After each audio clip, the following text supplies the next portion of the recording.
Hello les amis, j'espère que vous allez bien, j'espère que vous avez la forme. Aujourd'hui, on va parler d'un nouveau livre. Ça fait un petit moment que j'ai pas fait de vidéo, alors vous m'en excusez, mais je vais reprendre un peu ça parce que bon, ça m'amuse. Mais de l'autre côté, voilà, c'est pas ça qui change non plus directement ma vie de vous faire parler des livres que je lis. Ça coûte beaucoup de temps et bien sûr, bon, lire les livres ne résout pas non plus les choses. Comme récemment, je lisais le nouveau livre de d'M.J. DeMarco, je vais en parler bientôt, où il mettait que c'était une pseudo-action de lire des livres. Et je suis tout à fait d'accord, je l'avais mis moi-même en avant. En fait, lire des livres, ça reste en fait de la consommation. C'est pas si différent que si vous regardez une série, jouez à un jeu vidéo ou autre, c'est pas ça qui change directement votre vie, hein. Bon. Alors, enfin bref, aujourd'hui on va parler de l'art du pitch, le livre de Oren Claff. Alors Oren Claff, si j'ai bonne mémoire, parce que je l'ai lu depuis un petit moment, en fait j'ai fini plusieurs livres entre temps. Euh, J'étais assez occupé sur d'autres choses, donc j'ai pas fait du tout de vidéo pour la chaîne depuis un petit moment. Voilà, c'est pour ça que j'ai un peu de mal à tout faire. Mais par contre, j'ai continué à lire parce que pourquoi je continue de lire? Parce que ça agit quand même beaucoup sur l'état d'esprit. Ça veut pas dire que j'ai constamment un état d'esprit qui est super, quoique ça m'arrive de temps en temps et ça surprend des fois les gens. En tout cas, je le remarque. Et c'est dû en fait à cause de, c'est lié en fait à ce que je lisais en fait en grande partie, donc ça joue beaucoup de lire, de suivre des vidéos de ce genre de personnes qui sont vraiment très forts. Alors l'art du pitch, c'est comment vous allez faire, vous allez en fait bien négocier et comment vous allez en fait prendre en fait dans son livre, lui il parle de cadre, comment vous allez prendre, avoir le cadre. Il dit quand il y a deux personnes qui se rencontrent, il y a deux cadres et il y en a un qui va bouffer l'autre cadre. Il faut bien savoir que dans un groupe, il y a toujours un seul meneur. Il n'y en a jamais deux. Et même quand c'est deux personnes, c'est pareil. Donc dès qu'il y a un système de négociation, il y en aura un qui aura le dessus et l'autre qui sera plus faible.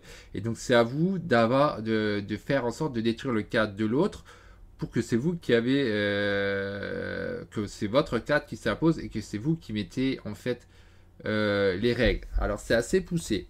Donc lui c'est un ex-banquier si je me rappelle bien et il a levé pour plus de 400 millions de dollars. Donc c'est vraiment énorme parce qu'aucun d'entre nous je pense va vouloir avoir besoin d'autant d'argent pour réaliser ses rêves. Surtout que la plupart des rêves des gens, en général, c'est simplement avoir la liberté financière, c'est peut-être votre cas, ou voyager, des trucs comme ça. Donc vous n'avez même pas besoin pour ça d'avoir directement 1 million de patrimoine, hein. Il faut savoir la liberté financière, si vous avez à peu près 300 000 euros, vous mettez ça en bourse, vous gagnez vos dividendes, et ben, vous avez déjà votre rente de 2 000 3 000 euros, je ne sais plus exactement combien c'est. Je l'avais fait le calcul, j'ai pu vérifier depuis un petit moment, mais c'est à peu près ça. Vous mettez à peu près 300 000 euros, vous avez une rente qui vous permet d'avoir votre liberté financière. Après, les voyages, c'est encore autre chose. C'est avec combien de voyages vous voulez faire dans l'année, où ça, hein, si vous restez en France, vous voulez vraiment aller à l'étranger, ouais, ça va jouer. Mais en tout cas, vous n'avez loin pas besoin de 400 millions d'euros pour faire ce genre de choses. Donc, oui, lui, c'est un ex-banquier donc, qui a fait plus de 400 millions de dollars. Il parle de système de cadre. Alors, qu'est-ce que je peux dire sur ces cadres? C'est que la première chose qu'il va faire, c'est définir le cadre.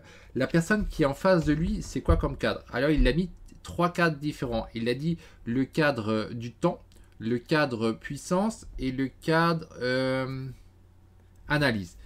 Et de l'autre côté, pour combattre ces différents cadres, il va remettre le cadre temps, parce que c'est le cadre temps contre le cadre temps, c'est assez logique, hein.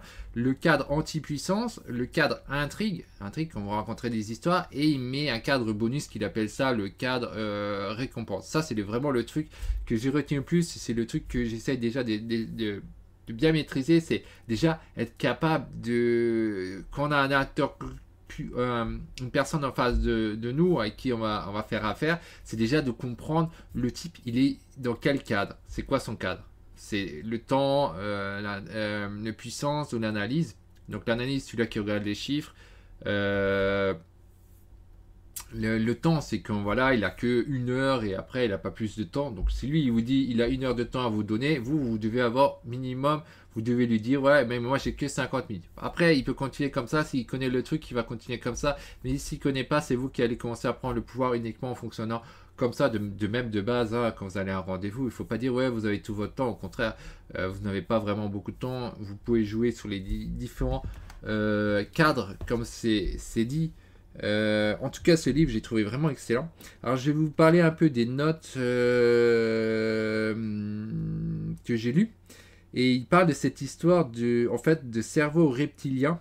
Il dit il y a 3 parties sur le cerveau. D'ailleurs, là, je viens de tomber sur la page. Alors, je vais en parler après. J'ai mis une note là-dessus. Je vais en parler. Alors c'est un peu compliqué le cerveau quand même parce qu'on sait que le cerveau on a 2 parties de base, hein. On a la partie qui est plutôt visionnaire et la partie plutôt analyse, mais il y a aussi le sens inverse, comment dire, au niveau du noyau. Vous avez un premier noyau et puis après vous avez 2 surcouches dessus et c'est ça qui fait référence l'auteur. Donc les reptiliens, c'est vraiment la première partie du cerveau qui a été créée. Donc là c'est le cerveau reptilien on aurait pu appeler ça le cerveau dinosaure, hein, le cerveau donc de la personne qui a un niveau très bas, qui n'est pas aussi réfléchi à la base. Et c'est comme ça qu'il va fonctionner la personne au départ. Alors, la première note que j'ai notée, et même si la plupart d'entre nous consacrons moins de 1% de notre temps à pitcher des idées, c'est peut-être ce que nous faisons de plus important dans notre carrière. Quand il nous faut lever des fonds, vendre une idée complexe ou obtenir une promotion, c'est un passage obligé. Mais c'est incroyable quand nous y prenons mal.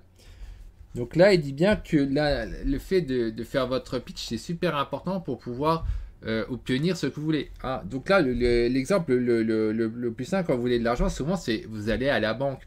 Et quand vous allez à la banque, effectivement, il faut que vous allez convaincre le banquier. En général, aujourd'hui, c'est pas trop compliqué. La plupart des banques vous courent après, hein, parce que si vous les ignorez pour une raison ou pour une autre, très souvent, ils vous courent après. Donc, vous remarquez tout de suite que c'est vous, en fait, qui avez si vous voulez, la partie puissante, c'est vous qui l'avez et non l'inverse. C'est pas toujours le cas à 100%, mais en général, quand même, ils vous courent principalement après. Après, si vous avez un mauvais profil, c'est différent. Mais en tout cas, voilà. Il faut savoir, en fait, se vendre. On revient toujours sur ce point. Les gens qui gagnent énormément de cash flow, etc., c'est des gens qui savent se vendre. Quand vous faites un pitch, vous devez savoir vous vendre. On revient toujours sur ce même fait, se vendre. Ce ne sont pas vos connaissances, hein, en lisant plein de livres. Ce n'est pas le fait de travailler dur qui va vous faire ramener de l'argent. C'est le fait de savoir vous vendre. Hein. On reviendra toujours sur ce système-là. Et c'est même un système principal que moi-même, j'ai beaucoup de mal parce que à la base, j'aime pas trop courir après les gens. Mais c'est une chose, justement, c'est ça qui empêche en fait de gagner beaucoup de cash flow, c'est parce que c'est les autres qui ont l'argent. Vous êtes obligé de courir après les autres. Donc il faut savoir vous vendre, faire votre pitch, etc. Donc quand vous voulez un prêt bancaire pour acheter de l'immobilier, donc en général les prêts bancaires vous les faites pour acheter de l'immobilier, sinon je vous déconseille de le faire. Il y a d'autres méthodes pour avoir des effets de levier sans faire de prêt, surtout si c'est pour de la consommation. C'est la plus grosse connerie que beaucoup de gens y font, c'est qu'ils cherchent à consommer. Alors que le truc, hein, c'est plutôt de produire et après consommer. Donc après, j'ai donc noté savoir faire un pitch. Donc il n'y a que 1% qui prend le temps de pitcher. C'est vrai que la plupart des gens, ils vont à la banque, ils veulent leur prêt pour acheter leur truc, ils n'ont pas préparé rien du tout. Il n'y a pas de pitch, il n'y a pas de dossier préparé, rien du tout. Et c'est normal que ça ne marche pas, quoi. Donc il marque en deuxième point le cerveau reptilien. Donc là, je viens sur ce fameux truc que j'avais dit, le cerveau reptilien. Une courte présentation sur la manière dont s'est développé le cerveau humain vous expliquera la nature de ce bidouillage défectueux. Pourquoi faire un pitch est bien plus compliqué qu'on pourrait le croire. Pourquoi faire un pitch? Ça s'apprend au même titre que la physique, les mathématiques et la médecine. La figure 1.1 délimite 3 zones principales du cerveau. Donc là, il vient sur ces 3 principes du cerveau que j'ai parlé. Il y a le cerveau reptilien, le cerveau limbique et le néocortex. Alors, il faut savoir que vous, à la base, vous allez avoir un premier conflit qui n'a rien à voir avec les 4, c'est que vous, quand vous préparez votre pitch, vous allez le faire de façon avec votre néocortex. Vous allez réfléchir et tout à votre truc. Mais la personne qui est en face de vous, lui, il n'a pas du tout à la base cet état d'esprit. Il est en train de fonctionner avec son cerveau reptilien. C'est-à-dire, il est sur la défensive, sur ses peurs, etc. Et donc, si vous parlez avec votre néocortex et lui, il est dans sa phase de cerveau reptilien, eh ben, forcément, ça ne va pas fonctionner. Il faut que vous mettez au même niveau au départ, cerveau reptilien, face cerveau reptilien. Sinon, ça ne marche pas. Donc, il a marqué, le point que j'ai noté suivant, c'était « Mais c'est exactement à ce moment que ma réflexion et la vôtre sans doute aussi s'est trompée de chemin. Je partais du principe que si mes capacités de réflexion étaient logées dans le néocortex, ce qui est le cas, mes interlocuteurs traiteraient les informations que je leur transmets au même endroit dans leur cerveau. » Donc, c'est exactement ça ce que je viens de dire. La personne en face, elle ne traite pas les informations de la même façon. Vous la traitez avec votre néocortex si vous n'avez pas connaissance, alors que l'autre, elle la traite avec son cerveau reptilien qui est sur la défensive, avec ses peurs, le pas vouloir changer, etc. Donc c'est ça qu'il faut déjà, c'est un premier truc qu'il faut vraiment arriver à assimiler, c'est que la personne en face de vous, si elle a plusieurs choses qui ne lui plaisent pas, ça ne va pas marcher. Alors, on va prendre le point suivant. Toutes les recherches récentes tendent vers les mêmes conclusions. 90% des messages qui entrent dans le cerveau reptilien, et rappelez-vous, chaque pitch passe d'abord par le cerveau reptilien, finissent codés. Ennuyeux à ignorer, dangereux à combattre, à fuir, compliqué à résumer grossièrement, avec toujours beaucoup de pertes de données dans le processus, et à transmettre dans une version fortement tronquée. Donc quand vous voulez vendre votre truc, il faut le faire de manière le plus simple possible. Il ne faut pas que ce soit ennuyeux, il faut que ce soit intriguant, comme dans les films, quand vous faites un truc avec vous avez, pas les films, les séries, et que la série tout d'un coup elle se coupe, et vous avez le début d'une suite que vous voulez imaginer la suite, et bien là vous allez commencer à créer une intrigue et tout, et ça c'est intéressant. Donc ça vous pouvez le faire lors d'un entretien, faire une pause, venir sur autre chose, et après revenir sur votre histoire si vous avez utilisé le cadre intrigue. Et j'ai trouvé ça vachement intéressant comme système, parce que c'est vrai que quand on regarde des séries, quand ils font ce coup là, ça vous donne automatiquement envie de connaître la suite, et ça vous fait tac tac tac tac, et c'est comme ça que vous allez en fait arriver à lui vendre. À combattre et à fuir, bah ouais, si vous disiez quelque chose de dangereux, ne parlez jamais de risque au départ, parlez plutôt de tout ce qui est avantageux, et toujours donc de manière résumer grossièrement de manière simple. Ne cherchez pas à faire des trucs hyper compliqués, parce qu'à la base il fonctionne avec son cerveau reptilien. Alors, prochain point que j'ai noté, j'ai consacré une énergie forte à la recherche d'une formule adaptée et efficace, mais voilà aujourd'hui en mesure de vous l'enseigner. Comme vous allez le voir, il s'agit d'abord de définir le cadre de votre pitch, c'est-à-dire de replacer votre grande idée dans un contexte facile à appréhender. Puis une fois le cadre établi, vous devez vous emparer du statut social élevé de manière à donner votre pitch depuis une solide promontoire. Vous devez ensuite créer des messages truffés de nouveautés qui suscitent la curiosité. Pour que ce processus soit facile à retenir, j'utilise l'acronyme Chirac. Donc pour nous, c'est facile à retenir, hein, Chirac. Hein. Vous pensez au président Chirac à l'époque. Hein. Donc définir le cadre, raconter l'histoire, relever l'intrigue, offrir la récompense, trouver le point d'ancrage, décrocher le contrat. Donc je pense que c'est... On comprend un peu grosso modo son principe. Alors je dis pas que c'est facile, hein, ce qu'il explique. Hein. Mais voilà, déjà à la base, si vous savez que faut savoir quel est le cas de la personne en face, vous savez qu'il ne faut pas faire des choses complexes mais simples, etc. Vous allez voir que ça marche bien mieux. Cadrer pour réussir. Les techniques de vente ont été créées par les gens qui ont déjà perdu la guerre des cadres face à leur interlocuteur et qui essaient tant bien que mal de vendre quelque chose depuis leur position subordonnée ou socialement basse. La triste réalité, c'est que les méthodes sont connues pour leur inefficacité et finissent en général par offenser les gens plutôt que de proposer une transaction plaisante où tout le monde a quelque chose à gagner. Pendant des décennies, on a vu défiler d'innombrables livres et séminaires avec plus de 35 000 entrées sur Amazon pour promouvoir des méthodes visant à persuader, à influencer et à flatter et même à intimider les clients afin qu'ils décident à acheter. Il y a de nombreuses années, quand les gens qui portaient ces programmes se sont rendus compte de leur inefficacité, ils se sont accrochés à la loi des grands nombres. Donc là, on revient sur un point de base, c'est quand vous essayez de vendre quelque chose directement à quelqu'un. Ça ne fonctionne pas. Par contre, si vous cherchez à vous en faire un ami, vous racontez des histoires, une intrigue, etc., sans chercher à lui vendre directement, vous remarquez que ça marchera beaucoup plus facilement. C'est pour ça, quand vous faites des séminaires, que vous n'essayez pas de vendre quoi que ce soit, ou que vous vendez à la limite à la fin, ça aura plus de chances de marcher que si vous essayez de vendre direct. Quand vous essayez de vendre direct, ça ne fonctionne pas. Il faut toujours faire en sorte que c'est eux qui viennent vers vous et non l'inverse. C'est pour ça, au départ, à moi, je vous ai dit, si vous commencez à ignorer les banques, c'est eux qui vont vous courir après.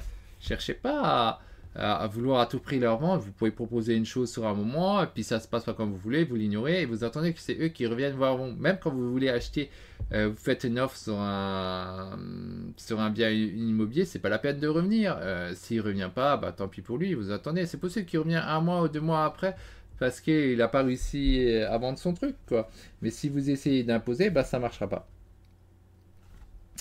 Au lieu de vous acharner jusqu'à épuisement en faisant des dizaines de présentations et en passant d'innombrables appels commerciaux, je vais vous montrer comment saisir la maîtrise du cadre et la conserver.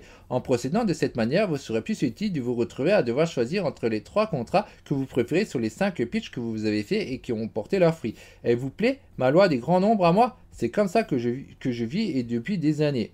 Donc là, il dit bien, on reparle du fameux téléphone, appeler les gens. J'en ai déjà parlé dans d'autres vidéos. C'est pas la peine de courir après les gens par votre téléphone, ou faire du porte-à-porte, ou faire du Facebook Ads à blanc, hein, en retargeting, ok, au lookalike, pourquoi pas.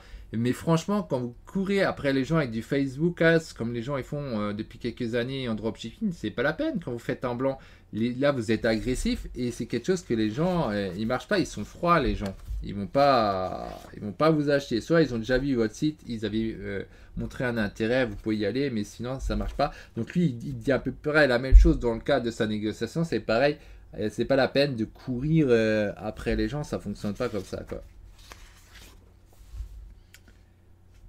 Choisir le bon cadre. À chaque fois que vous pénétrez dans un contexte d'affaires, la première question que vous devez vous poser, quel genre de cadre va s'opposer à moi? La réponse dépendra de plusieurs facteurs parmi lesquels l'importance relative de votre offre aux yeux de votre prospect. Mais il y a des choses que vous devez savoir et garder à l'esprit. Les cadres sont principalement le fruit du désir basique. Et c'est ça le domaine du cerveau reptilien. En règle générale, les cadres forts activent les désirs basiques.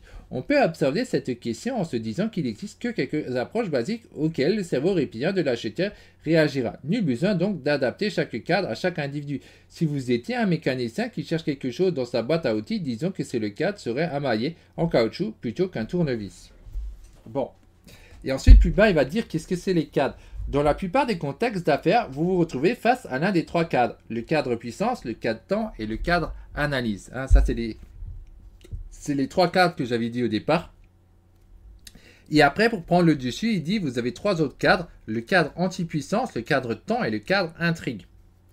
Il existe un 4e cadre que vous pouvez déployer. Il peut servir contre les 3 types de cadres que vous rencontrez principalement et dans d'autres circonstances. Le cadre récompense.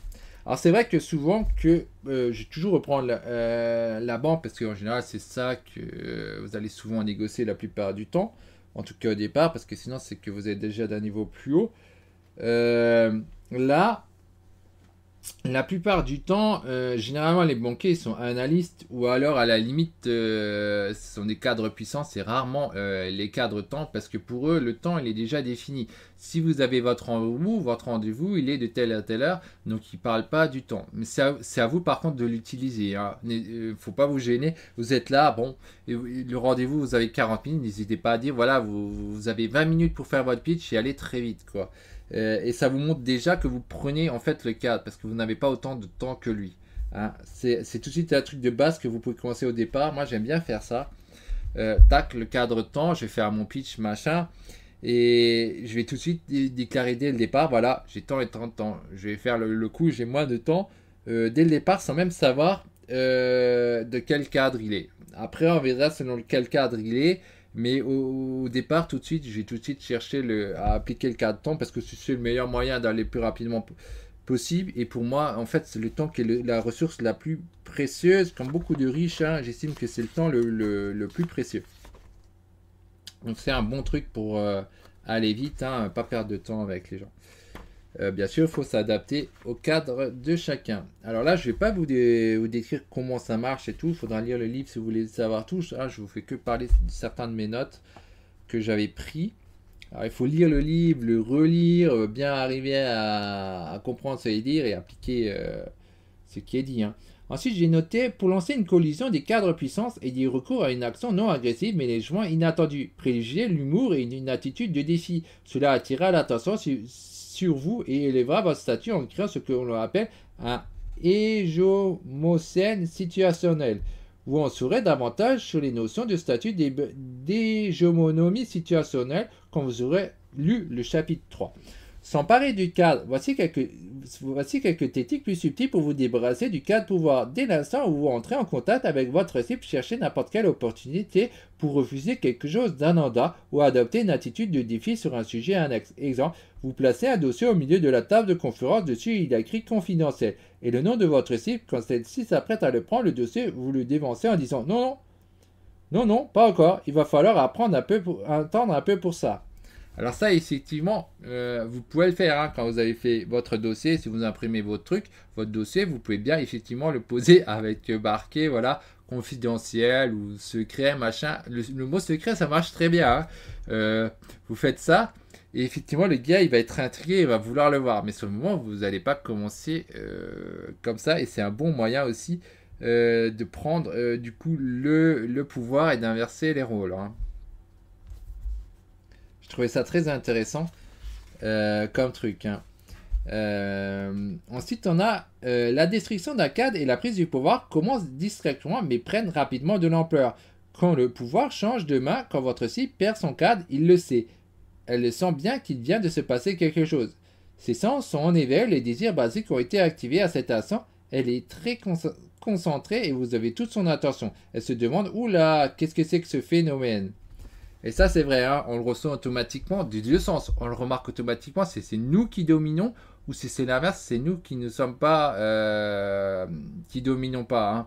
Alors bien sûr, quand vous ne dominez pas, c'est que vous êtes dans le mauvais sens. Hein. À vous de changer très vite et de reprendre. En fait, le cadre, c'est très important. Hein, parce que si vous n'avez pas le cadre, dans le cadre de vouloir un prêt immobilier ou autre, vous avez quasiment perdu, c'est sûr et certain. C'est à vous, en fait, d'avoir le cadre. Ensuite, il y a marqué, n'ayez pas peur de jouer un peu avec votre pouvoir en lâchant du lest de temps en temps pour entretenir l'attention de votre cible. Car c'est bien là le but du jeu. Capturer l'attention et la conserver jusqu'à ce que vous ayez fini votre pitch. Vous devez aussi prendre garde de ne pas abuser du pouvoir que vous avez conquis. Le maître du cadre, ce que vous deviendrez quand vous serez imbattable à ce jeu, c'est que la maîtrise du cadre n'est pas la victoire à elle-même. Elle est un moyen d'accéder à la victoire. Alors ça, c'est effectivement vrai. Même si vous avez le cadre, il ne faut pas abuser. Il faut bien avoir en tête que vous êtes là pour obtenir quelque chose. Et c'est ça qui compte. C'est pas après de fonctionner avec votre ego, de vouloir avoir encore plus, d'aller plus loin et du coup de devenir après antipathique du coup parce que vous allez trop loin. Il faut toujours rester, avoir le cadre, mais respecter la personne quoi. Et c'est comme ça que vous allez avoir ce que vous voulez, pas autrement.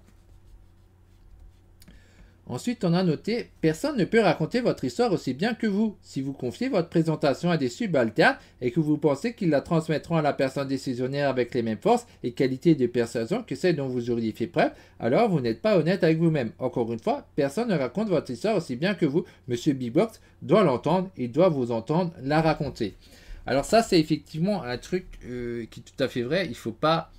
avoir d'intermédiaires. Les intermédiaires, ça va vous diminuer grandement le fait d'obtenir ce que vous voulez. Après, c'est pas toujours aussi ça, mais c'est vrai que quand vous avez affaire avec quelqu'un, avec une entreprise par exemple, vous voulez parler au PDG, vous voulez pas parler à son bras droit. Ces genres de trucs, c'est pas bon. Il faut vraiment aller rencontrer le meneur et c'est avec lui que vous voulez avoir affaire. Il faut être clair avec la personne. Si maintenant vous avez le bras droit, machin, faut être clair. Non, je parle avec le PDG, je parle avec votre chef et non avec vous. Hein, je parle pas, on va dire, au sous-fifre. Hein. C'est tout à fait juste parce que de toute manière, ça marchera pas aussi bien. Et vous perdez 80% de chances d'avoir votre réussite de cette manière. Il faut toujours aller au sommet. Là, vous êtes une sommité. Donc, vous voulez aussi parler à la sommité de l'autre entreprise et non parler avec le bras droit. Hein. Ensuite, on a Quand on retourne à 180 degrés la pyramide du pouvoir social, ça change tout. Le prédateur devient la proie. Dans ce cas précis, votre cible ressent une espèce de honte morale. Elle s'est mal comportée avec vous et se sent obligée de redresser la barre. Au début, vous êtes arrivé sur les lieux avec un statut assez bas. Vous étiez juste un pitch de plus dans une longue succession de pitchs. Au fil des expériences, ces gens ont appris à obtenir ce qu'ils voulaient des représentants et des conversants tels que vous. Mais là, vous avez mis fin à leur jeu de pouvoir. Ils présentent leur réussite et essaient d'arrondir les angles, de réparer cette gaffe, et dans la plupart des cas, si Monsieur Big Box est dans le local, ils trouveront un moyen de l'amener jusqu'à vous. Voilà, voilà, voilà. Mais ça, c'est un truc qu'il a bien fait dans son histoire. Il racontait, je sais plus exactement qu'est-ce qu'il a dit. Mais voilà, il n'a pas accepté du tout de parler si le chef n'était pas présent. Hein. Son pitch, il le fait uniquement en présence du type qui en vaut la peine. Ensuite, on a mis point suivant. Par instinct de survie, nous avons tous besoin de savoir quelques secondes qui est dans la pièce et l'alpha dominant. S'il s'avère que l'alpha dominant, ce n'est pas vous et que nous sommes le bêta, une deuxième question encore plus importante se pose dans le peu de temps que nous avons pour nous orienter dans cette interaction sociale. Pouvons-nous sortir de ce statut de bêta pour devenir l'alpha? Donc là, on revient au même principe. On veut avoir le cadre, on veut être le meneur et non l'inverse. Les gens jugeront presque immédiatement de votre statut social et ce n'est pas facile de changer leur perception des choses. Mais il est important de faire parce que votre statut social est la plateforme depuis laquelle vous donnez votre conférence. Si vous faites un pitch jugé sur une estrade basse ou un statut social bas, votre capacité à persuader les autres en sortira du moyen et votre pitch passera mal, même si votre idée ou votre produit sont extraordinaires. Alors que si vous avez un statut social élevé, même de façon temporaire, votre pouvoir de conviction sera fort et votre pitch passera bien. Bon, notons, qu'est-ce que j'ai noté d'intéressant encore? Des chercheurs se sont penchés sur la question à travers divers études dans lesquelles, par exemple, des hommes vêtus de costumes très chics traversaient la rue et très fréquentés hors des passages piétons. Les piétons lombards ont tendance à suivre la personne à statut élevé dans le danger, mais ils ne suivront pas quelqu'un de mal habillé. Alors ça, c'est très connu. C'est vrai que si vous venez avec costard cravate, il y a plus de gens qui vont vous suivre, vous vont regarder. De même, si vous avez une Lamborghini, une Porsche, je sais pas quoi, les gens vont commencer à vous suivre, à vous regarder. Alors que si vous avez une vieille Toyota ou je sais pas quoi, les gens vous suivront pas. Donc ça, c'est assez connu. Ensuite, il n'y a rien qui puisse remplacer un statut élevé. La bonne nouvelle, c'est que vous n'avez pas besoin d'être une célébrité ou un milliardaire pour profiter d'un statut élevé. Il existe des astuces pour le créer instantanément. Et avec lui, vous pouvez capturer et retenir l'attention de n'importe quel public ou cible. La première étape, c'est d'éviter les pièges à bêta. Les pièges à bêta. Donc après, il va dire tous les pièges à bêta. Là, je ne vais pas tout vous lire. Il n'y a pas de truc mis très en avant directement. Il faut relire tout le texte. Donc je ne vais pas relire tout. Mais effectivement, il y a des choses qui peuvent être évitées pour ne pas être dans la case d'être un bêta plutôt qu'un alpha. Il y a toutes sortes de collisions de cadres dans cette intégration et vous n'en avez remporté aucune. Vous n'avez pas la maîtrise de la situation. En général, les espaces publics sont les pièges habitats les plus mortels. Il faut les éviter autant que possible. Pour un pitch digne de ce nom, les cafétérias sont un dernier recours. Je vais vous mentionner une autre piège public parce qu'il est assez répandu, les salons à thème et les conventions. Si vous expédiez dans un salon commercial, vous savez d'ores et déjà que le pire lieu possible pour faire un pitch, c'est un stand minuscule ou l'espace conférence. Il y a tellement de distractions possibles que même un ninja de cadre ne saurait retenir l'attention de son auditoire, au-delà de quelques minutes sans être interrompu par un bruit, une annonce ou un troupeau de visiteurs armés de sacs bariolés à la recherche d'échantillons gratuits. Donc là, c'est tout à fait juste. Bien sûr, le meilleur truc pour faire votre pitch, c'est quand vous faites venir le banquier chez vous, au lieu d'aller chez lui. Maintenant, si vous allez chez lui, vous êtes dans une petite pièce quand même. Mais comme là, ils viennent de mettre en avant, dès que vous faites des pitchs dans des cafétérias, dans des trucs comme ça, ils ont des trucs pour les distraire. C'est un peu comme quand la télé, elle émet. Vous parlez à quelqu'un et il y a la télé en même temps, la personne, elle est distraite par la télé. Hein? Donc c'est un peu le même principe. Quand vous êtes dans une cafétéria, il y a plein de choses qui se passent autour. Les gens, ils sont distraits à cause de ça. Et donc votre pitch, il ne marchera pas aussi bien. Surtout que vous vous rappelez qu'à la base, le gars, il marche avec son cerveau reptilien et il brasse des informations seulement petites, simples et pas des gros trucs. Donc en plus, s'il y a des distractions, ça devient vraiment difficile. Ensuite, j'ai noté, il existe bien une bien meilleure façon d'attirer à vous les opportunités. Elle est aussi beaucoup plus naturelle. Il suffit d'élever votre valeur sociale, ce qui est plus facile à faire que vous ne croyez. Le chirurgien Carda, il donne un exemple, je ne vais pas le mettre.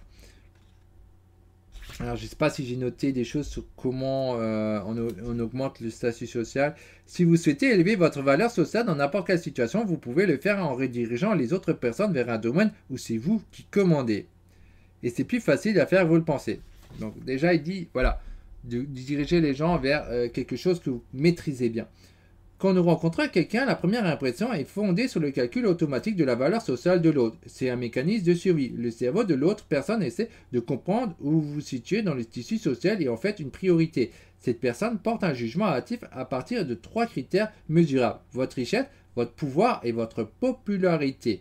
À l'aide d'une série de raccourcis mentaux, cette personne va vous assigner un niveau social et à partir de ces calculs, un cadre sera fixé. La personne ne se formera peut-être même pas se formulera peut-être même pas constamment. Alors ça, effectivement, vous allez le remarquer.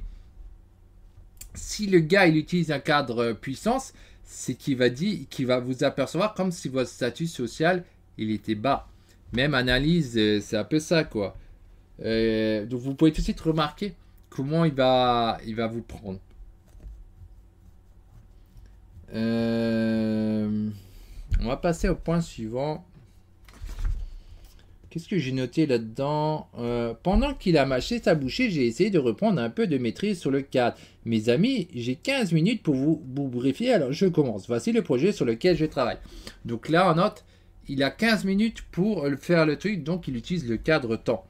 Et je suis rapidement entré dans le vif du sujet, mais cette fragile tentative n'a pas eu lieu d'escompter. L'écart de statut qui était installé entre nous était bien trop important pour être surmonté par une simple maîtrise du cadre. Je voyais bien que Bill entendait un mot sur 3. Il était plus intéressé par sa pomme que par l'opportunité que j'avais venu lui offrir. J'ai fait une bonne introduction et mon pitch allait bon train, mais mon statut était encore trop bas pour qu'il ait la moindre chance de m'obtenir une signature. Donc on le voit bien, malgré que l'auteur, le Oren, je sais plus quoi, il avait un statut plus bas, et que le gars le continuerait effectivement d'un statut plus bas, lui, il a pas laissé tomber. Son cadre temps n'a pas marché sur le cadre pouvoir que l'autre gars avait. Et donc, il allait plus loin et il a commencé à utiliser le cadre intrigue pour l'avoir. Ça, je me rappelle bien, c'était très fort. Et c'est là que j'ai vu une opportunité en or. Après avoir passé des années à gérer des situations sociales similaires, quoique moins compliquées, l'idée s'est fondée dans mon esprit et je savais comment démolir son cadre, capter son attention et donner un statut élevé d'un seul coup de maître. J'ai dit, il me faut un verre d'eau, excusez-moi. Donc là, il lui faut un verre d'eau, excusez-moi, il est en train de tourner le truc, boum, il le fait poireauter. Il donne aussi un cadre plutôt du coup anti-puissance pour reprendre la puissance de son côté quoi. Je me suis rendu à grande enjambée dans la kitchenette que j'avais aperçue en arrivant. Je me suis servi un verre d'eau et j'ai pris en passant une serviette à papier et un couteau en plastique. J'ai pensé si ça foire, Bill va me tuer avec ce même couteau. Je suis revenu dans le bureau mais je me suis pas rassis. Écoutez Bill, j'espère que ce n'est pas comme ça que vous faites des affaires. Alors là on remarque de nouveau il utilise vraiment un cadre assez plus pouvoir hein, selon moi parce qu'il a dit il s'est pas rassis. Pourquoi il s'est pas rassis? Parce que le gars qui est assis, il va se sentir rabaissé à part celui-là qui est debout en fait. Hein. Et c'est très fort quoi. Et ensuite il dit indiquer la pomme qu'il avait déjà entamée. Parce qu'au départ aussi, le gars, il faut savoir, il avait mangé une pomme et il l'a posée sur la table. Donc ça montrait à quel point il considérait la personne en face de lui comme largement plus faible niveau socialement. Et là, le Oren, ce qu'il a fait, il va couper la pomme en deux, il va dire voilà... on partage les choses, comme quoi on est à égalité, etc. Et j'ai trouvé ça vraiment excellent et il fallait oser, quoi. Il faut oser. Mais c'est vrai que le but, c'est de bien montrer on n'est pas inférieur à lui. Soit on a un point d'égalité, soit on est supérieur, mais en aucunement jamais inférieur. Donc il fallait qu'il détruise qu'il inverse les rôles et il a fait ça d'un jeu de maître, hein, le type, hein, selon ce qu'il raconte. Hein. Après, j'ai noté, quand j'ai fini, et avant que Bill n'ait le temps de me répondre, j'ai rapidement préparé ma sortie. Oula, vous avez vu l'heure qu'il est temps? Je me suis exclamé de façon légèrement comique en regardant ma montre. Il faut que je me sauve. Écoutez, merci de m'avoir reçu aujourd'hui. Si ça vous parle, appelez-moi. Donc là, à la fin, il utilise de nouveau le cadre temps. Donc là, ça se voit que le type, il a utilisé les différents cadres parce qu'il était en face de quelqu'un de vraiment très fort. Donc il a tout utilisé. Il a commencé par un cadre anti, après il a fait un cadre anti-puissance pour inverser le pouvoir. Et après il a utilisé le cadre temps quand il a fini son pitch pour s'en aller. Et j'ai trouvé cette histoire vraiment très très fort. En tout cas, il faut y aller pour avoir une telle maîtrise de ce truc. Mais c'est clair que les gens qui ont maîtrise de ça, eh ben, vous pouvez être sûr qu'ils gagnent du cash flow, mais vraiment énorme par rapport aux personnes normales. Hein. Parce qu'ils sont très forts. Et vous avez après envie de les suivre, c'est normal. La découverte scientifique la plus importante du XXe siècle peut être pitchée en 5 minutes. Pourtant, parce que tous les pitchs auxquels j'ai assisté, et j'en envoie des centaines chaque année, prennent au moins 45 minutes, et la plupart du temps 1 heure. C'est ridiculement long. Aucune entreprise ne devrait laisser ses cadres passer 1 heure à faire un pitch. Et dans un instant, vous allez comprendre pourquoi. Alors effectivement, si vous voulez garder l'attention de la personne, n'essayez pas de faire trop long. Hein. C'est pas la peine de faire des trucs effectivement 45 minutes. Vous avez un rendez-vous avec votre banquier 45 minutes, vous n'avez pas besoin de 45 minutes. Vous devez vous débrouiller pour faire 20 minutes. Vous allez à l'essentiel, comme ça vous gardez toute l'intention de la personne et vous utilisez bien votre cadre temps. Vous n'avez que 20 minutes. Vous pouvez le faire d'entrée de jeu et le redire à la fin comme il l'a dit. Regarde la montre. Ah oui, bon, là, il est là, il faut que j'y vais. Hein, le temps il est passé. Bon, vous utilisez les gardes puissants. Vous lui dites, oui, si ça vous intéresse, vous revenez vers moi. Ça dit bien que vous n'allez pas lui courir de nouveau après. C'est à lui de venir vers vous. Ça, c'est très important aussi. Ça fait partie donc du point du cadre pouvoir. C'est que vous êtes clair. Vous n'allez pas lui courir après. C'est à lui de revenir vers vous. Soit il revient vers vous, il peut saisir l'opportunité. Soit il ne revient pas et tant pis pour lui. Et vous allez voir ailleurs. Donc du coup, il va réagir parce qu'il ne veut pas perdre.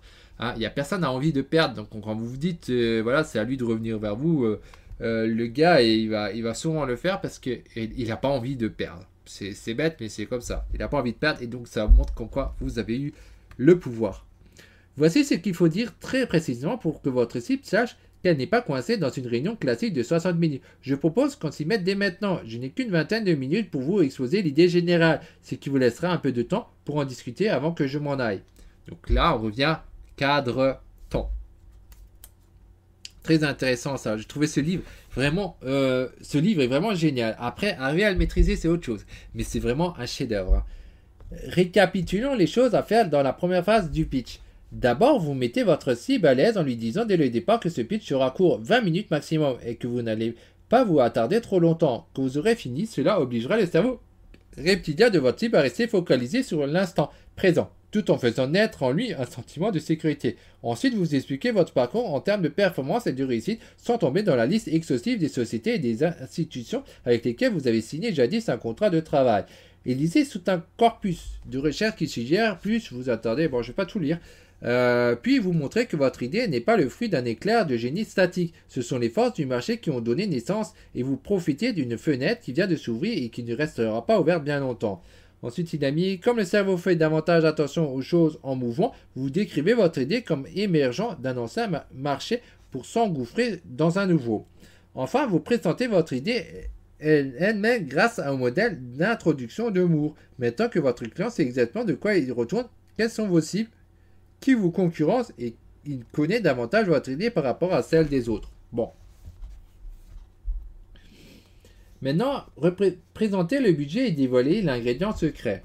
Dans la phase 2, entretenir l'attention de votre auditoire est un peu plus difficile. Il vous faut maintenant expliquer quels problèmes votre grande idée résout véritablement et comment il fonctionne précisément. Les opportunités d'apeurer le cerveau reptilien se multiplient quand on commence à expliquer le fonctionnement des choses.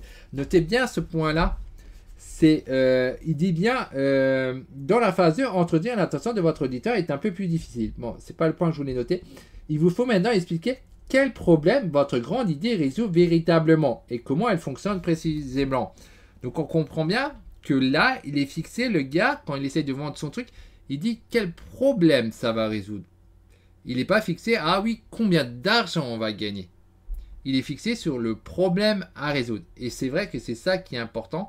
Dans l'entrepreneuriat, ce qui compte, c'est quel problème vous allez résoudre et non l'argent que vous voulez faire pour pouvoir faire ci ou ça. C'est pas comme ça que ça marche. Pour qu'un projet soit viable, vous devez résoudre des problèmes des gens. Vous devez être le promoteur, hein, le gars qui résout les problèmes des gens. Sinon, votre idée, elle a 80% de chance d'être un échec Si c'est dans le sens passion ou pour faire de l'argent, ça marche pas comme ça. Je vois souvent des trucs d'entrepreneurs qui disent ouais, il faut travailler par passion, mais non, ça marche pas. Je regarde la passion, les gens ils n'en ont rien à cirer de votre passion X ou Y. Ce qu'ils veulent, c'est que vous leur résoudez leurs problèmes. Si vous résoudez leurs problèmes, vous allez pouvoir faire de l'argent, vous allez pouvoir faire les choses qui vous intéressent, mais pas autrement. C'est pour ça que ce point-là était intéressant, c'est qu'il met en avant le problème. Et il faut savoir qu'en général, quand vous avez affaire avec d'autres entreprises ou même avec certains banquiers, ils sont parfaitement au courant que c'est ça qui compte. Quel est le problème que vous allez résoudre? Si vous ne résoudez pas des problèmes, ça ne marchera pas. Il faut que ça ait un besoin que vous résoudez. Si c'est pas ça, votre projet, si c'est par passion, ça ne marchera pas.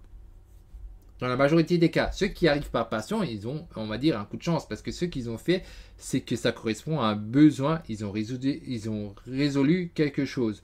La passion n'est pas ce qui fait que votre business il tourne. C'est la solution à des problèmes. La compétition. Le fait de présenter des budgets à votre prospect l'amènera à se demander qui sera le concurrent de votre grande idée. C'est une question très pertinente que vous ne pouvez pas ignorer. L'attractivité d'une idée est fondée sur le secteur auquel elle appartient à la compétition à laquelle elle devrait faire face. Pourtant, parce que personne ne décrit jamais la concurrence dans des termes adéquats, il faut le faire correctement dans votre pitch. Voici les deux éléments concurrentiels majeurs. Avec quelle facilité les nouveaux concurrents peuvent-ils se lancer dans la mêlée? Avec quelle facilité vos clients pourront-ils passer à un autre produit que le vôtre? Donc là, effectivement, on revient sur le système de barrières. La plupart des gens, ils cherchent la facilité. Donc, dropshipping, c'est quelque chose de facile. Donc, des concurrents, vous allez en avoir en masse. Vous en avez en masse dans le dropshipping.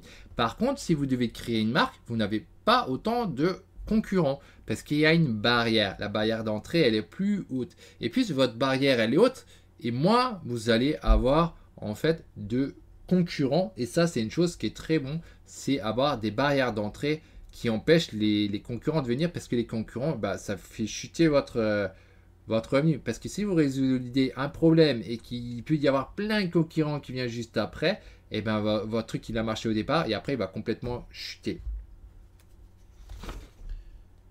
Ensuite, on a gardez bien à l'esprit que la chose la plus importante que vos intervenants obtiendront, c'est vous. Et effectivement, là, on revient sur le fait vous êtes votre meilleur actif. Ça, il faut bien avoir en tête, c'est vous le meilleur actif. Donc, quand vous voulez faire une relation de partenariat avec un banquier, c'est pas le bien que vous allez acheter, par exemple, quand c'est de l'immobilier qui est important, c'est vous-même. Est-ce que vous êtes capable de leur faire rentrer plein de sous que vous pouvez faire enchaîner les choses? De toute manière, normalement, si vous voulez faire de l'immobilier, c'est ça, vous voulez enchaîner plein de biens. Et il faut aussi que votre banquier, il voit ça comme ça, qu'il va gagner énormément d'argent grâce à vous. Donc n'essayez pas de faire des choses stupides comme de base, comme essayer de négocier les crédits et tout ça. Le taux du crédit, c'est totalement stupide. N'essayez pas de ne rien avoir chez le banquier. Au contraire, mettez tout chez le banquier. Prenez l'assurance chez lui et tout. Oui, ça coûte plus cher.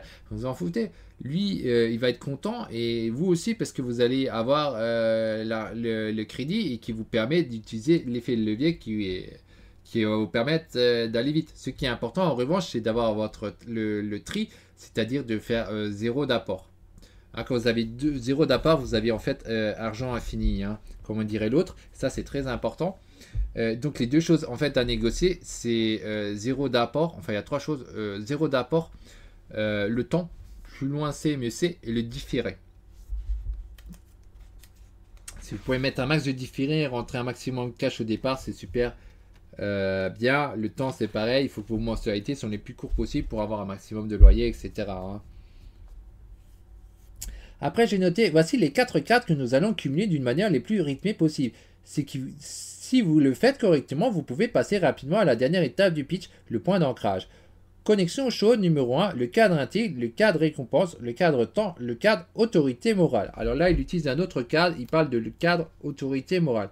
Alors, je ne me rappelle plus de exactement tout ça, il faudrait que je relise moi-même. Donc là, en tout cas, il commence cadre intègre, cadre récompense, cadre temps, cadre autorité morale. Bon. Autre point que j'ai noté, personne ne fera vraiment affaire avec vous avant de savoir comment vous sortez des situations difficiles. Et ça ne sert à rien de dire qui que ce soit. Je suis une bonne personne. C'est un fait inutile et analytique qui ne s'appuie sur aucun récit. Effectivement, vous devez être capable de résoudre les problèmes. Que vous êtes une bonne personne, le banquier, il n'y en a rien à foutre. Ce qui l'intéresse, c'est est-ce que vous êtes capable de résoudre les problèmes et est-ce que ça va rentrer, vous allez être capable de faire rentrer beaucoup d'argent. Tout le reste, on n'a rien à foutre que vous êtes gentil ou pas, que vous travaillez dans votre passion ou pas, rien à cirer. Est-ce que vous avez arrivé à résoudre les problèmes? Point suivant, il a marqué une pause pour ménager son effet et a fini par déclarer: parce que tu t'es lancé tout seul dans le monde réel et que tu sais que tu n'as pas de filet de protection, c'est réunion, tu vas y avec l'air désespéré. Ah, attendez voir, il faut que je reprenne pourquoi il y a ça. Il a marqué une pause pour aménager son effet et a fini parce que tu t'es lancé tout seul dans le monde réel et que tu sais que tu n'as pas de filet de protection, c'est réunion, tu y vas avec l'air désespéré. Alors ça, c'est une mauvaise chose de base. Hein. Si tu y vas sans avoir confiance en toi, effectivement, bon, de toute manière, ça va pas marcher. Je sais plus exactement qu'est-ce que c'est. Je crois que c'était l'histoire quand l'auteur, il avait passé une mauvaise passe et qu'il est allé voir son mentor pour qu'il a redressé. C'est pour ça que j'avais noté ça. Parce qu'il était allé, il manquait de confiance en lui, ça pouvait pas marcher. Je sais plus exactement l'histoire de ça. Faudra que je relise. En pratique, voici comment nous adoptons les comportements par les biais desquels nous recherchons la validation. Quand nous désirons quelque chose que seul notre cible pourra nous donner, de l'argent, une commande, un travail, nous préparons le terrain à l'expression du besoin. Quand nous avons besoin d'une coopération de notre cible et que nous ne l'obtenons pas, cela fait naître en nous des frustrations et des anxiétés. Et tous les publics, à un moment ou à un autre, cessent de coopérer. Les membres de l'auditoire tournent leur attention vers autre chose en envoyant un SMS, en consultant leur email ou en répondant à coups de téléphone. Ils les laissent des gens entrer et sortir de la pièce, nous interrompant à chaque fois. Ou bien ils nous stoppent net dans notre élan avant que nous ayons eu le temps d'ensemer nos arguments chocs. Après, il y avait deux autres raisons. C'est pas bon en fait de chercher une validation. Vous devez juste proposer une offre et le faire revenir vers vous. Hein.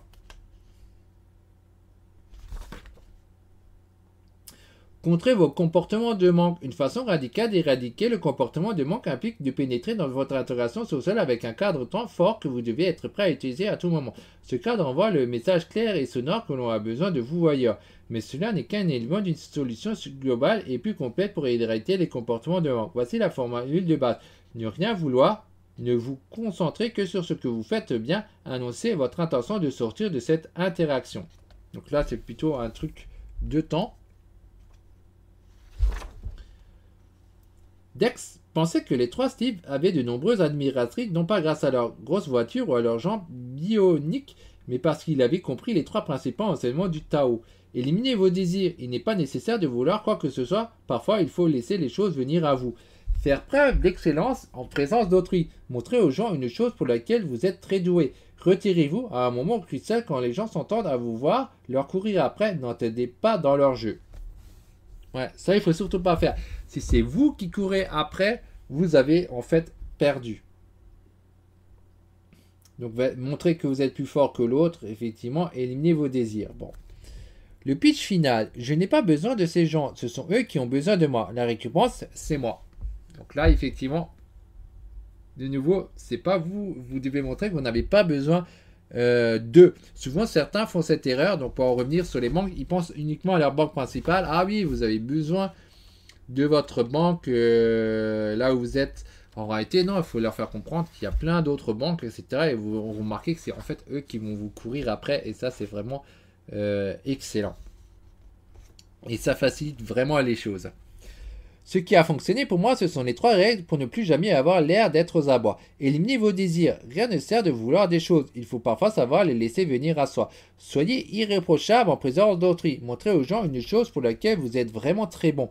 Retirez-vous au moment crucial quand les gens s'attendent à vous voir, leur courir après, sortez du jeu. Là, c'est la répétition de ce que j'avais déjà noté avant. Tout produit dont votre cible pense, consciemment ou inconsciemment, qu'il admirera son image sociale fera naître le désir de son cerveau. Montrez au cerveau une chose à laquelle la société accorde de la valeur et vous ferez pas que déclencher un afflux de connexions chaudes. Ce sera l'inondation, la dopamine s'engouffrera dans votre région cérébrale de la récompense et un pic de plaisir naîtra chez votre cible. Bon. J'ai encore noté 3 points. Alors, je vais vous les donner Je vous parle de cela parce que la plupart des acheteurs, clients, investisseurs essayeront d'utiliser sur vous leur cadre puissance. Vous le constaterez souvent. Ne vous en faites pas, c'est un cadre maladroit qu'il est facile de perturber avec vos propres cadres, cadre anti-puissance, cadre intrigue, cadre récompense et cadre temps. Ouais, souvent les gens ils font cette erreur avec leur ego et c'est effectivement le cadre le plus facile à détruire, hein. Malgré les apparences, c'est assez facile de détruire ce cadre-là. Parce que si vous êtes dans une posture que vous n'avez pas vraiment besoin de lui, vous n'êtes pas dans un besoin, bah forcément vous le cassez, vous allez, même sans vous en rendre compte, vous le cassez assez facilement, quoi. Acheteur, client, investisseur, essaieront d'utiliser sur vous le cadre puissance. Bon. Voici les étapes pour apprendre cette méthode progressivement. Étape 1, apprenez à connaître les pièges à bêta et à les contourner. Cela constituera à votre esprit un exercice peu risqué qui l'entraînera à raisonner en termes de cadrage. Dans votre quotidien, cherchez les différents pièges à bêta. Identifiez tout dispositif mis en place pour contrôler votre comportement et réfléchissez à la façon dont vous pourriez le contourner. À ce stade, il s'agit de parvenir à repérer les pièges, ils sont partout, même s'il n'y a rien de mal. Il n'y a rien à faire quand on vous dit d'attendre dans le hall jusqu'à ce que l'on vienne vous chercher. C'est un test. Rappelez-vous que si vous tombez dans ce piège, le suivant sera encore plus grand et encore plus difficile à surmonter. Étape 2, petit à petit, amusez-vous à contourner les pièges à bêta. Étape 3, identifier et étiqueter les cadres sociaux. Étape 4, commencez à initier les collisions de cadres avec des cibles face auxquelles vous ne risquez pas grand-chose du point de vue de votre carrière. Ce que je vous dis, c'est de ne pas courir dès demain dans le bureau de votre PDG pour lui piquer le sandwich. Étape 5, les petits actes de défi d'opposition que vous pénétrez pour prendre le contrôle d'un cadre social génèrent une certaine quantité de conflits, de tensions, etc. Bon. Étape 6, la maîtrise du cadre ne s'obtient pas par la force car cela nécessite de laisser l'amusement de côté. Vous n'êtes pas là pour amuser le chaland ni pour faire votre numéro de siècle. C'est un jeu auquel vous jouez parce que ça vous amuse. Étape 7, travaillez sur d'autres maîtres des cadres. Mais tant que vous avez développé une série de compétences élémentaires, cherchez des personnes qui les maîtrisent encore mieux que vous. Voilà, le dernier point que j'ai noté, c'est l'art du pitch vous offre un vocabulaire commun qui renforcera votre maîtrise de la méthode et insérera les techniques du cadrage dans votre ADN. Voici les termes les plus importants à connaître et à maîtriser pour vous personnellement. Maîtrise des cadres, cadre anti-puissante, collision des cadres, cadre récompense, piège à bêta, saisie du statut, statut contextuel, chaud, froid, alpha, connexion chaude, cerveau reptilien, néocortex. Donc voilà à peu près ce que j'avais noté dans les livres. Alors ça c'est vraiment...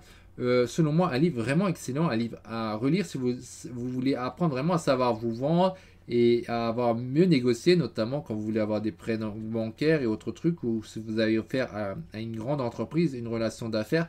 Ce livre est vraiment en fait à lire et c'est vraiment un livre, je trouve, génial et il faut vraiment utiliser les astuces de ce livre, hein.